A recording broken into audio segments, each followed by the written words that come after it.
Hi hello Kia ఊరా అందరికీ ఎలా ఉన్నారు? మేము చాలా బాగున్నాం. Welcome back to our channel అలా న్యూజిలాండ్లో. ఏంటి కియా ఊరా అంటుంది ప్రతి వీడియోలో అనుకుంటున్నారా? కియా ఊరా అంటే న్యూజిలాండ్ నేషనల్ లాంగ్వేజ్లో హలో అని. మీ అందరికీ న్యూజిలాండ్ లాంగ్వేజ్లో కూడా హలో చెప్పేస్తున్నాను అనమాట. మీరు మా ప్రీవియస్ వీడియో చూస్తే మేము 5 days క్వీన్స్ టౌన్ అనే బ్యూటిఫుల్ ప్లేస్ న్యూజిలాండ్లో ఉంది. దానికి వెకేషన్కి అయితే వచ్చేసాం. సో ఇది మా ఫస్ట్ డే. నిన్న ఈవినింగ్ ఫ్లైట్కి వచ్చాం కాబట్టి ఇది officially first day. Early morning అయితే స్టార్ట్ అయిపోయాం మిల్ఫర్డ్ సౌండ్ అనే ఒక ప్లేస్కి. క్వీన్స్ టౌన్ నుంచి 2 hours డ్రైవ్. సన్ రైజ్ అవ్వకముందే స్టార్ట్ అయిపోయాము. 10 o'clock కల్లా మేము ఒక క్రూజ్ క్యాచ్ చేయాలి. సో వెళ్ళిపోతున్నాం అన్నమాట జెట్ స్పీడ్లో. అండర్ గ్రౌండ్ టన్నెల్లో సూపర్ స్పీడ్గా అలా మా ప్రయాణం అయితే స్టార్ట్ అయిపోయింది మిల్ఫర్డ్ సౌండ్కి. ఇంకా సన్ రైజ్ పెద్దగా అవ్వలేదు కాబట్టి బ్యూటిఫుల్ వ్యూ ఏం పెద్దగా కనిపించట్లేదు, అంత చీకటిగా ఉంది. ఇప్పుడే తెల్లారింది. ఇంకా మంచి బ్యూటిఫుల్ వ్యూస్ అవి కనిపించడం స్టార్ట్ అయినాయి. మంచి గ్రీనరీ అవన్నీ. ఈ లోపలే మనకి తెల్లారితే కాఫీ పడాలి కదా. So hot chocolate and coffee. ఇంకా దిగిపోయి మా క్రూజ్కి మేము కొంచెం లేట్ అయిపోయాం అనమాట. స్పీడ్గా నడుచుకుని వెళ్ళిపోతున్నాం. ఇదే మేము ఎక్కబోయే ఒక మినీ క్రూజ్. మిల్ఫర్డ్ సౌండ్ ఏరియా చుట్టూ లైక్ ఒక 2-3 hours సీనిక్ రైడ్ అనమాట. శ్రీజయ్ పడుకున్నాడు బాగానే. లోపలికి వెళ్ళాక లేస్తాడని నన్ను డిస్టర్బ్ చేయలేదు. వెళ్ళిపోతున్నాం మేమందరం లోపలికి చాలా ఎక్సైటెడ్గా. పిల్లలకి ఇదే first cruise ride, mini cruise ride అని చెప్పొచ్చు. ఇలా సీనిక్ క్రూజ్. సో మా వెకేషన్లో ఫస్ట్ డే చాలా ఎక్సైటెడ్గా స్టార్ట్ అయింది. వెదర్ చాలా బాగుంది. వింటర్ అయినా సరే వర్షాలు అయి లేవు లక్కీగా. బోట్ అయితే స్టార్ట్ అయిపోయింది. మంచి మౌంటైన్ వ్యూ. ఇంకా చుట్టుపక్కల ఇంకేం బోట్స్ ఉన్నాయని చూసుకుంటా బయట అయితే నుంచున్నాం. యూజువలీ న్యూజిలాండ్ వింటర్ చాలా చలేస్తుంది. స్నో ఉండదు కానీ చాలా విండీ అండ్ చాలా గాలి ఎక్కువ ఉంటుంది. టూ మచ్ విండ్ ఉంటుంది. కానీ మేము వెళ్ళిన డేస్లో అంత బాగానే అయిపోయింది. ఒక్కరోజు కూడా పెద్ద వర్షం పడలేదు. ఇట్ వాస్ నైస్, బ్రీజీగా ఉంది. పెద్దోళ్ళు అయితే ఈ చలి తట్టుకోగలిగాం. మాకైతే బాగా నచ్చేసింది. ఇంకా బోట్లోనే కొన్ని స్నాక్స్, హాట్ కాఫీ అవన్నీ ఉన్నాయి. సో ఎప్పుడైనా అలా చలేస్తే లోపలికి అలా జంపినాయి. మేబీ ఒక కాఫీ లోపల పడేస్తే అలా వామ్గా ఉంటుంది. అలా ఎంజాయ్ చేస్తున్నాను శ్రీజయ్ని ఎత్తుకుని. ఆడు అప్పుడప్పుడే లేసాడు. ఏంటి నన్ను ఎక్కడికి తీసుకొచ్చారని అలా చూస్తున్నాడు అనమాట. ఎంత బ్యూటిఫుల్గా ఉంది కదా. సీ మధ్యలో మౌంటైన్స్, ఒక వాటర్ ఫాల్, ఇంత బ్యూటిఫుల్గా. న్యూజిలాండ్లో క్వీన్స్ టౌన్, మిల్ఫర్డ్ సౌండ్ ఇవన్నీ ఒక మస్ట్ వాచ్ ప్లేసెస్ అనమాట. అలా నుంచుని చూస్తూ ఉంటే ఒక డాల్ఫిన్ కూడా కనిపించింది.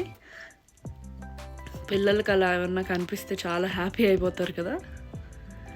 ఇంకా దాని తర్వాత పిల్లలకి బ్రేక్ఫాస్ట్ పెట్టేయడానికి లోపలికి వచ్చాం. కూర్చొని తింటున్నారు. తర్వాత మళ్ళీ బయటకు వెళ్ళిపోయి ఆ వ్యూ ఎంజాయ్ చేసేస్తున్నాం. ఈ క్రూజ్ అయిపోయాక డేలో పెద్ద ప్లాన్ లేదు. జస్ట్ ఇది ఒక చాలా రిలాక్సింగ్ హాలిడే లాగా మాకు. అన్నీ తిరిగేసి చూసేయాలని కాకుండా just enjoy the time out of the busy city we live in, Auckland.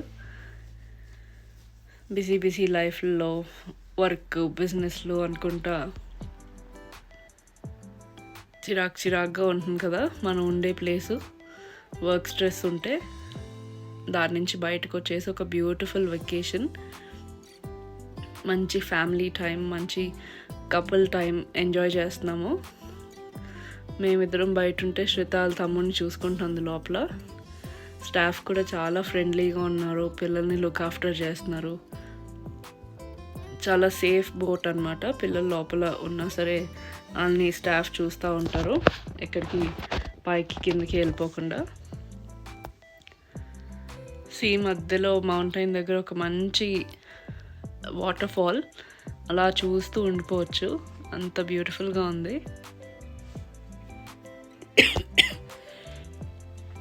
Sorry, vacation నుంచి వచ్చేసాక వెకేషన్లో అంతా బాగానే ఉండింది, కానీ ఇంటికి వచ్చేసాక కొంచెం కాఫ్, కోల్డ్, ఫ్లూ సిక్నెస్ ఉంటుంది కదా. హాలిడే మూడ్లో ఏం తెలియదు, వచ్చేసాక అయిపోతాయి అన్నీ. పిల్లలు మేము కొంచెం బాగా సిక్ అయిపోయాం, కాఫ్, కోల్డ్, ఫీవర్లు అనుకుంటా. బట్ థ్యాంక్ఫుల్లీ వెకేషన్లో అయితే రాలేదు అదంతా. ఇదంతా బ్యూటిఫుల్ వ్యూ ఎంజాయ్ చేసాక ఇంకా ఆ రోజు ఎర్లీ మార్నింగ్ స్టార్ట్ అయిపోయాం కాబట్టి మాకేమంత బ్యూటిఫుల్ వ్యూ కనిపించలేదు వచ్చే 2 hours డ్రైవ్లో. కానీ వెళ్ళిపోతూ ఉంటే మాత్రం అది ఆఫ్టర్నూన్ కాబట్టి, ఎర్లీ ఈవినింగ్ కాబట్టి చాలా బ్యూటిఫుల్గా ఉండింది. స్నోఫాల్ అయ్యి పక్కన రోడ్ సైడ్ అంతా మంచి స్నో ఉంటా చాలా ఇంట్రెస్టింగ్గా ఉంది. ఎదురుకుండా ఒక కార్ మీద ఒక బర్డ్, ఈగలు అనొచ్చు అనుకుంటా, అలాగే చాలాసేపు ఉంది. సిగ్నల్ పడేదాకా, పడేక కూడా ఎగిరిపోకుండా కార్ని అలాగే కొడతా ఉంది. నెక్స్ట్ మా కార్ మీద కూడా ఆగింది కొంచెం దూరం వెళ్ళాక. మళ్ళీ ఇదే అండర్ గ్రౌండ్ టన్నెల్లో వెళ్ళిపోతా ఒక మంచి బ్యూటిఫుల్ స్పాట్ కనిపించింది. సూపర్ ఉంది కదా అసలు. ఆ స్నో విత్ దట్ ఎల్లోయి గ్రాస్. ఇంకా అలా వెళ్తా చాలాసేపు అయిపోయింది. కొద్దిసేపు ఆగుదామని ఆగి కొంచెం అలా ఊపిరి పీల్చుకొని వ్యూ ఎంజాయ్ చేస్తా. సన్నీగా ఉంది. కొంతసేపు అటు ఇటు నడిచేసి ఆ ఫ్రెష్ ఎయిర్, ఆ ప్లేస్లో ఉన్న వైబ్, ఎనర్జీ అంతా తీసుకుంటా ఎంజాయ్ చేస్తున్నాం. పిల్లలు కూడా కార్లో కూర్చొని చిరాకు వచ్చేసి బయట ఎంజాయ్ చేశారు ఒక 10-15 minutes. నేను మా హస్బెండ్ కూడా ఊరికే ఫన్ చేస్తున్నాం అనమాట. రోడ్ మీద వెహికల్స్ ఏం రావట్లేదు. పిల్లలు కూడా బాగానే దిగి కొంతసేపు టైంపాస్ అయితే చేస్తారు. ఇంకొక లేక్ కనిపించింది పక్కన, మిర్రర్ లేక్ అంట. వాటర్ ఎంత క్లియర్గా ఉందో చూడండి. మిర్రర్ లేక్ ఎంత రిఫ్లెక్షన్ వస్తుంది కదా, అంత క్లియర్గా ఉంది వాటరు.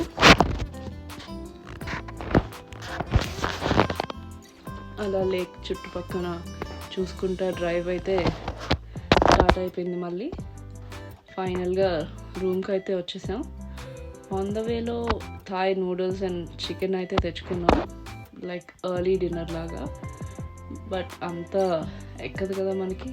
ఆఖరికి మనం మళ్ళీ హోమ్ కుక్ చేసుకున్న హోటల్లో సెల్ఫ్గా కుక్ చేసుకున్న అన్నం, చికెన్ ఫ్రై అయ్యే మనకి హ్యాపీ ఫుడ్, హ్యాపీ మీల్ అంటే సౌత్ ఇండియన్స్కి. డిన్నర్ సెషన్ అయిపోయాక పిల్లలు అయితే కార్లో చాలాసేపు పడుకున్నారు కాబట్టి ఆట మొదలు పెట్టేశారు. మిడ్ నైట్ దాకా వాళ్ళతో టైం పాస్ చేసి, స్పెండ్ చేసి, ఫన్ చేసి డే ఇలా ఎండ్ చేశాను. సబ్స్క్రైబ్.